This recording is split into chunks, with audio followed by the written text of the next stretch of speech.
Ամերիկայի Միացյալ Նահանգները մտադիր է մոտ 5000 զինծառայող հրասայլեր, զրահամեքենաներ եւ ծանր տեխնիկա ուղարկել Բալթյան եւ արևելաեվրոպական երկրներ։ Այդ մասին անցած շաբաթավերջին հաղորդել է New York Times պարբերականը, նշելով, որ զորք ուղարկելով արևելյան Եվրոպա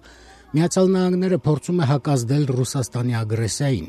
Առաջարկը դեռ պետք է պաշտոնապես հաստատվի Պենտագոնի կողմից, եւ եթե Ամերիկայի քաղաքական ու զինվորական ղեկավարությունը այն վերջնական ընդունի, ապա դա կլինի ամերիկյան հզոր զինուժի առաջին տեղակայումը ՆԱՏՕ-ին անդամակցած նախկին խորհրդային երկրների տարածքում։ New York Times-ի փոխանցմամբ դա Ռուսաստանի ագրեսիային հակազդելու Պենտագոնի ծրագրած լուրջ քայլերից առաջինն է։ 2014 թվականից սկսած Ռուսաստանի եւ Արևմուտքի հարաբերությունները խիստ սրվել են Մոսկվայի կողմից Ղրիմը բռնակցելու եւ Ուկրաինայի արևելքում անջատականներին սատարելու հետևանքով։ Կիևը, ՆԱՏՕ-ն եւ արևմտյան երկրները Ռուսաստանին մեղադրում են Ուկրաինայի ռուս անջատականներին ֆինանսապես զենքով եւ զինծառայողներով օգնելու համար։ Կրեմլը կտրականապես հերքում է մեղադրանքը։ Reuters լրատվական գործակալության մեկնաբանը վկայակոչել է ամերիկացի բարձրաստիճան անանուն պաշտոնյայի, ով չմանրամասնելով ասել է, որ Միացյալ Նահանգների զինուժը էապես լրացնելու է նախադիրքավորված ծանր տեխնիկայի եւ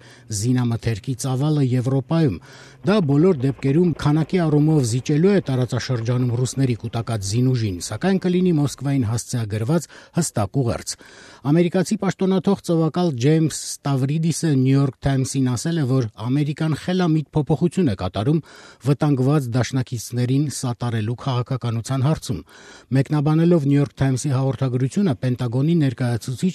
գնդապետ Սթիվ Ուորենն ասել է, որ ՆԱՏՕ-ի դաշնակիցների եւ գործընկեր պետությունների զինուժին ուսումնական օգնություն տրամադրելու եւ զորավարժություններ անցկացնելու նպատակով Ամերիկան անցած մի քանի տարում արդեն ավելացրել է նախադիրքավորման համար անհրաժեշտ տեխնիկայի քանակը։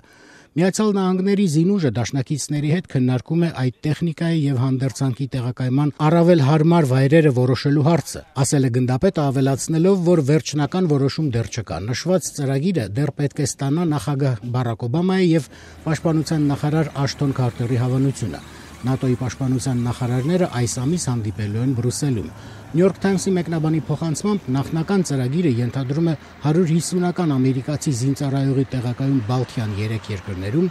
մոտ 750 զինծառայողի տեղակայում Լեհաստանում, Ռումինիայում, Բուլղարիայում եւ գուցե Հունգարիայում։ Ռուսաստանի նախագահ Վլադիմիր Պուտինի խոսնակ Դմիտրի Պեսկովը ասել է, որ Մոսկվան մեկնաբանություն կտա միայն Վաշինգտոնի պաշտոնական հաղորդագրության հրապարակումից հետո։